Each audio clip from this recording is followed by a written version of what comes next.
Hi, I'm Michael Clark, the Executive Director here at LTV Studios, and we're here with a brand new show, East End Community Housing, that's really about separating fact from fiction in the community housing world and all the things that, sharing the information about all the things that might be available to you. I'm going to turn it over to our hosts, Michael Daly, Christina Desanti, and who will introduce themselves and tell us why this is all coming together.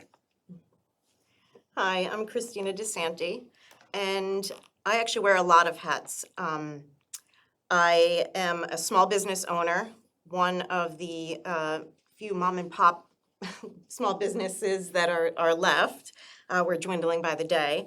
I am a school board member for the past 13 years for the East Hampton Union Free School District. So I see the affordable housing crisis and how it's impacting our schools and our next generation. And speaking of the next generation, I'm also the parent of two recent college graduates who were raised here. They're the fourth generation of kids that were raised here. And they are probably not going to have much of a choice when it comes to staying in this community. So I'm seeing this crisis unfold from a lot of different perspectives as a business owner, as a school board member, as a parent, as a daughter of an older parent who I'm going to be the primary caretaker for. So going through all of that over the past few years, in particular, since it's accelerated since the pandemic, it's sort of made me become a little bit of a grassroots advocate for community housing because I see the need firsthand from all these different perspectives. Yeah, that's great. My name is Michael Daly. And Michael, I want to thank you for making this show possible. It was your conversations and with Christina and I that's given us the opportunity to have this show, and it's terrific. Again, I'm Michael Daly, and I have been a real estate agent for 26 years. So I've watched the housing shortage slash crisis slash pricing out develop from being in the field. And about 15 years ago, during the Great Recession, I saw how many people struggled with being able to keep their house and being able to afford it. And I saw the banks start taking over. And then after that was over, prices rose again inordinately. And, I'm fine with selling big houses and expensive houses, but I also take pride in being able to serve my local community members and have been watching them get priced out of this market and actually leave the market because they either couldn't afford to live here anymore or they couldn't afford to plant roots. So I started East End YIMBY in 2017, and East End YIMBY was a advocacy group formed to educate people, including public officials, in the reasons to support community housing. And we were very involved in passage of the Peconic Bay Community Housing Fund, and we've been running educational seminars and advocacy work groups for the last 7 or 8 years. More recently, I formed a consulting firm, True North Realty Associates, LLC, and my firm right now is not so much into advocacy, but is into mentoring different municipalities. I have clients of some of the towns and villages here on the East End, as well as groups, organizations, school districts, medical groups, things like that, who are interested in identifying the pathway to creating workforce housing, community housing for their stakeholders. So it's great to be here. It's great to have this conversation. And again, Michael, we just appreciate you so much. Well, thank you. It's really nice to be here with you. Thank you. It's a huge problem. We talked about it. It was great just getting together, just socializing it. And it's, Peter Van Scoyac, I remember when I talked to him about, the community housing problem, he said it's not a problem, it's a crisis. And it truly is a crisis. And so, what better way to bring, we have the vehicle to get the information that people need out to the community. Yeah. So that's why I think this show, has some legs, as we call it in the business, and will go a long way because it's constantly changing. And, I'm a good example of, Yeah, back in 1988, I was, one of my neighbors, I was living in Montauk in a mobile home, and we had one child at the time, a year and a half old, and she said, "Oh, did you hear about this affordable?" I didn't know anything about it. You hear anything? You got it? Well, you just sign these papers and just submit it and see if you're accepted and referred. And I said, "Yeah, sure." And so I ended up, there was, I think, 32 houses that were in the lottery, and we were number 28. They pulled the keys out of the little, like a bingo machine. They pulled. I That's remember it to great. this day. It was That's a in great town story. hall, Right. and my life changed at that moment because we knew that living in Montauk, it's employment was, there was only a certain amount of jobs. It's great if you're in the restaurant business, hotel business, whatever. But, where were we gonna raise our family? Sure. And we knew we couldn't, even back in the 80s, that we couldn't afford it out here. So, I wouldn't be out here, frankly. We ended up, with 3 children raised in the house that we got through affordable housing, and I'm still in it. And, there's a lot of, the kids went to school and, now they're out of the house. And so it's truly a success story in terms of the program Right. and wanting to keep, people in the area that might be able to give something back to the community. And that's what we wanted to do, is put a face to this crisis. The people that are impacted by it, and also the people that are success stories of it, like you. I have a lot of friends that live in the affordable housing, either in houses and homes that they were able to get into from lotteries, or in the apartments. Most of them are working, 2 or 3 jobs. A lot of them have really good, jobs with the town or the schools, or, but to survive out here, it was already hard. But now you have a situation where the math just doesn't work any longer. Right. So, like, for me, I'm aging myself, but in my early 50s. But when we first started buying our house, you could buy a home in Springs for $160,000 with a $20,000 down payment and a mortgage that you could afford. Now the median house price is what, $1.5 million, something around there. So you're looking at 20% down payment. The kids today have to save $300,000 and wind up with $1.2 million in a mortgage, Right. which you're never going to qualify for, and if you can't afford it. So the numbers for this next generation just don't work. So we're seeing a lot of kids that are graduating college, and the ones that want to stay here are coming back and they're living with their parents, and that's great. But how long is that going to last?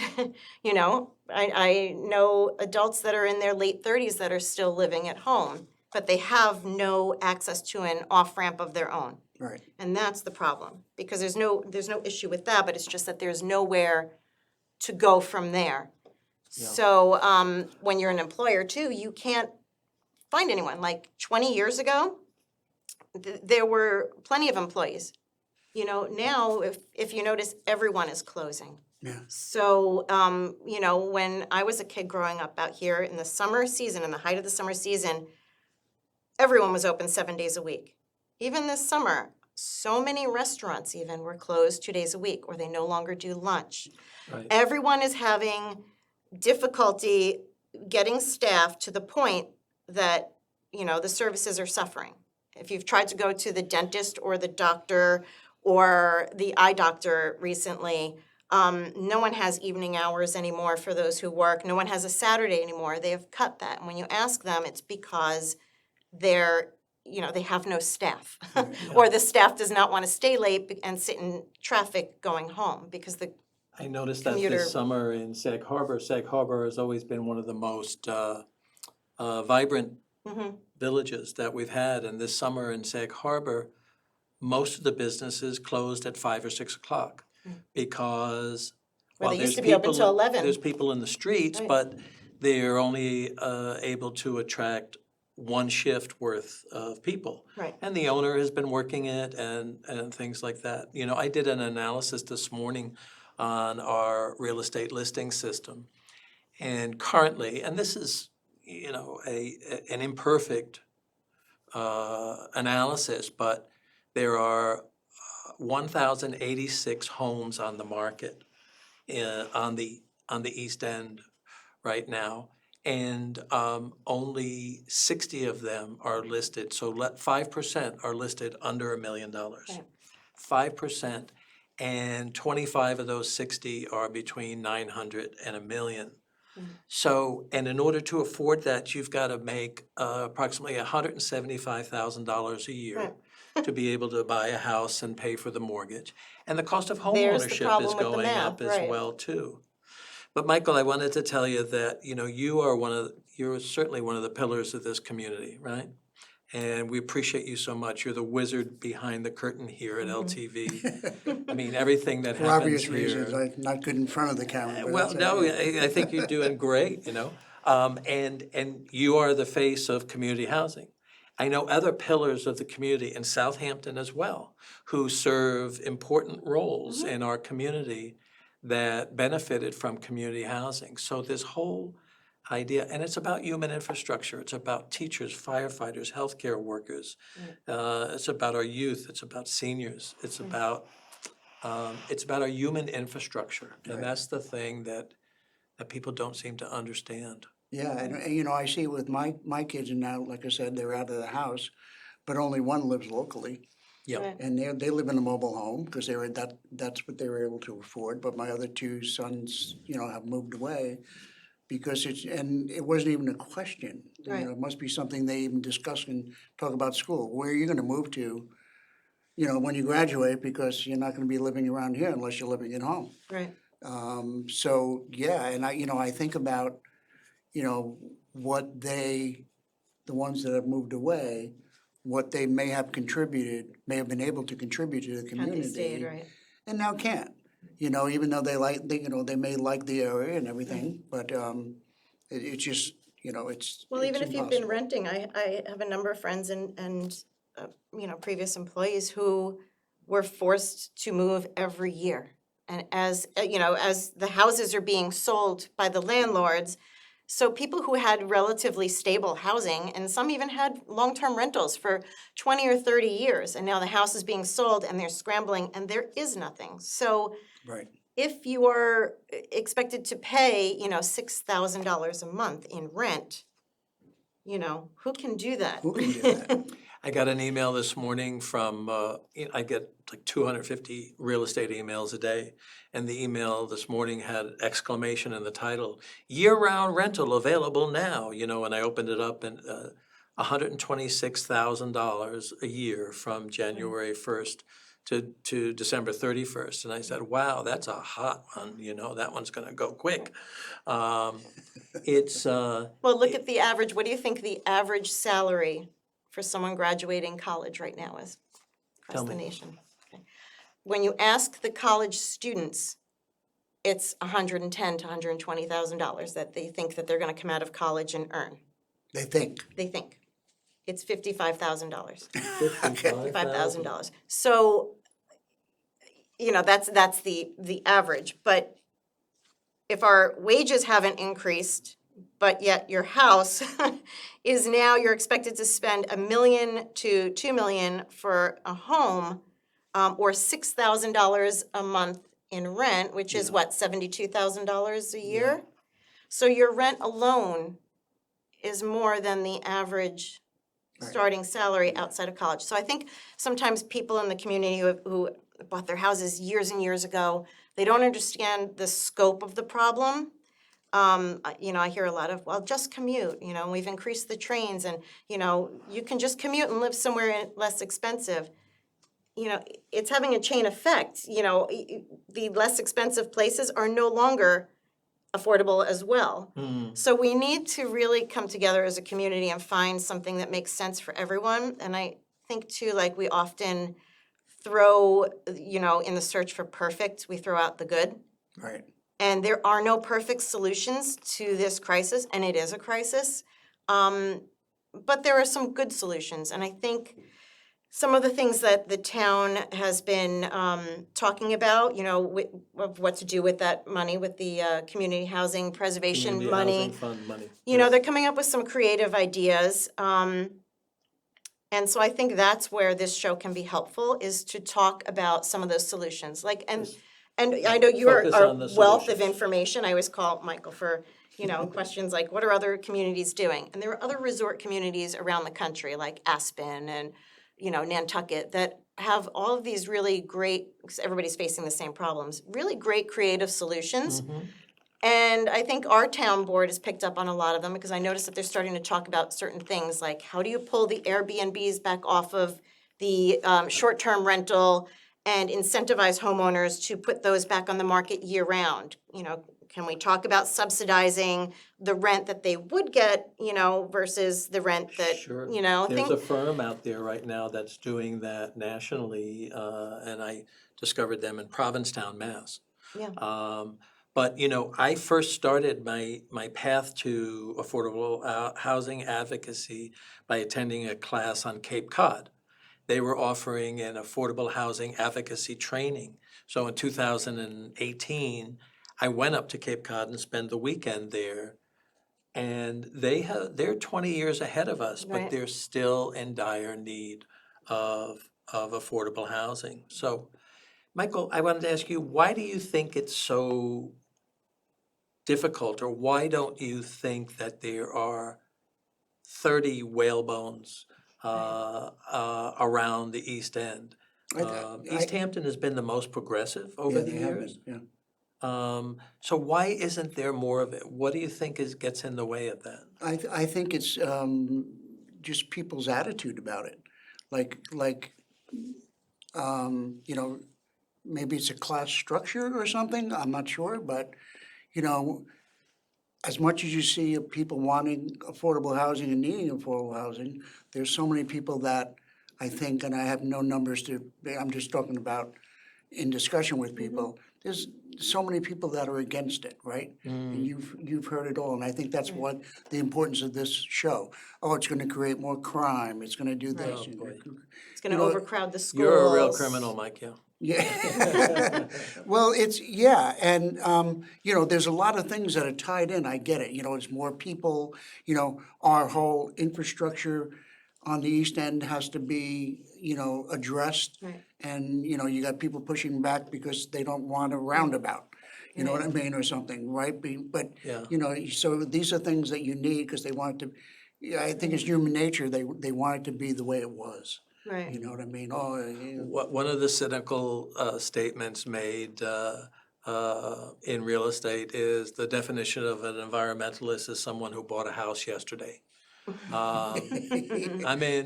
I'm in, close the gates, nobody else can come in now because I Right. want it to stay exactly the way it is. Right. And, Right. I cleared my lot for my house, right. but I don't want anyone else to clear a lot for their house. It's human nature, but it's not very it's not very inspiring, because there's others, and if we can come in, then we should also allow our children to stay and for others to come in too and to enjoy life with us, right? Yeah, Well, and the first thing is stemming the tide of people that are leaving. The schools are actually forecasted, we did a population study, and we're forecasted to really lose, have a declining enrollment all across the East End. Wow. So when people say, oh, well, the schools will be, are going to be overcrowded. Well, we're losing students. So if you're giving housing to people and then they're staying here, they're already here. right, You're just preventing them from leaving. right. So, most of the kids that would come in from various housing communities Most of them are already here in one of our communities, so you're just keeping them here. So, because we have a lot of people, and that's mostly what you hear anecdotally for when we do an exit interview almost, they're all leaving because there's no housing.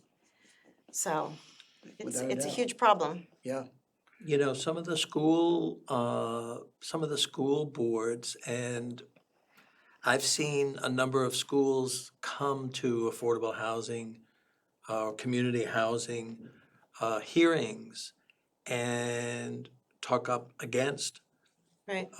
community housing out of fear that it was going to overburden their schools. Right. Is that something that you have seen or that you You you still recall hear it a happening? little bit, and it depends, on What's the that districts. about?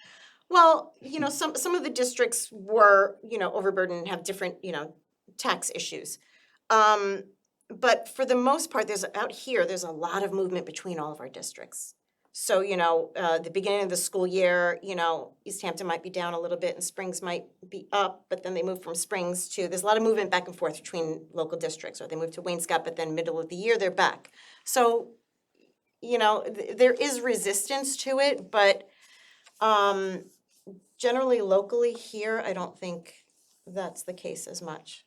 So, and I know my school district is, we actually held, right after the pandemic, we did our own community forum on affordable Recall, housing. yeah. Because we're seeing what's happening with the teachers and the long commutes. And any new teacher now that you get, if they are on the other side of the canal, they're not staying, because once they experience that commute for a while, they take any job that comes up closer to home.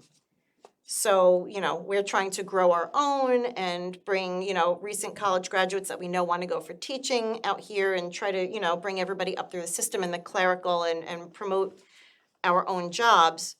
But, it still doesn't help that there's no housing. So, are they still going to stay long-term if they have to live with their parents? I mean, that's the question, yeah. And so we got about 5 minutes left, I think. Okay. So I know it flies by when you start talking. It's such a big deal. But what do you see as, for this particular show, what can people expect if they tune in moving forward? I'd like to see it be, yes, we'll ask some of the legislators and the policymakers to come on and explain a lot of the things that they're doing in the new initiatives, which there are a number of them being talked about right now. But I'd also like to talk to grassroots people who are, success stories, who have been able to stay here because of our affordable housing, and people who, I know some young teachers who are married and don't qualify income-wise, even though they're in the beginning of their career, for affordable housing, and so where do they go? Right. So I think all of those stories are important to hear. And, are we all gonna solve all of those problems? No, but if we can bring some light to them, and also for the people that aren't as aware, to maybe make them a little bit more aware that, like, this is not what previous generations experienced, Right. Everything is stacked against them at this point. So, like I said before, let's not let the, perfect be the enemy of the good, and try to get the word out for different initiatives, and basically explain a lot of things, because it is complicated. It is, and we've been talking and Yeah. talking about this. And every politician has said, I believe in affordable housing and we're gonna create affordable housing. And very few, except for East Hampton, have actually accomplished that, So what I'd like to do is focus on solutions. I'd like Right. to focus on some of the things that truly are working in areas like ours. I'd like to focus on steps that we can take that won't change the character of our areas, our neighborhoods, our towns, and our villages, but will also assist people in being able to stay here, Right. may stop the tide of refugees. People say all the time, oh, we've got all these refugees coming to the US. Well, we've got a bunch of refugees who are now leaving the East End because there's no place for them. Right. There's no place. We've had refugees. I mean, some people have moved to the Carolinas and Florida and Right. Texas because they wanted to. but many others have moved because they just don't have a choice. Right. So what we'd like to arrive at is having a suite of solutions that will give people a choice. Right. And will also And help facilitate explaining them and Correct. getting the word out on them. protect our human infrastructure. Right. Make sure that we have enough teachers, firefighters, healthcare workers. Mm-hmm. Southampton Hospital told me while we were doing the vote for the Peconic Bay Community Housing Fund that they, and this was 2 years ago, that they had 250 job openings at the hospital. Yeah. Now, they were not all in surgery. I Right. mean, they were in all areas of the hospital, everything from security to, food service, maintenance, administrative, and things like that. But we need to do better, Right. and we can do better. And there are solutions out there that we can focus on, and that's what we'd like to do during this show. I'm looking forward to what you guys can accomplish. I'm one-shot deal, then it's your show. Thank you, Wizard. But, you're gonna be bringing some great information to everybody and truthful information because there's so much, we Right. gotta, We have to get past the blame game too. Totally. Like this crisis has been brewing for a long time, but really no one saw it 30 years ago coming. No. So, we spend a lot of time as a community focusing on, who didn't do anything to prevent this, but we're here now. So what are the solutions? What direction do we go in? How do we maintain this community? Because the crisis is going to get worse. We have an aging workforce, and there's no young workers behind them to fill those jobs when they retire. So this is the beginning of a very larger crisis, I think.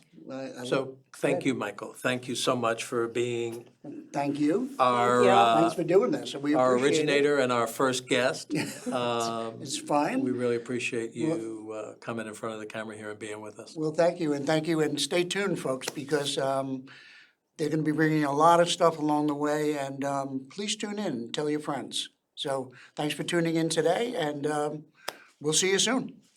Indeed. Thank you.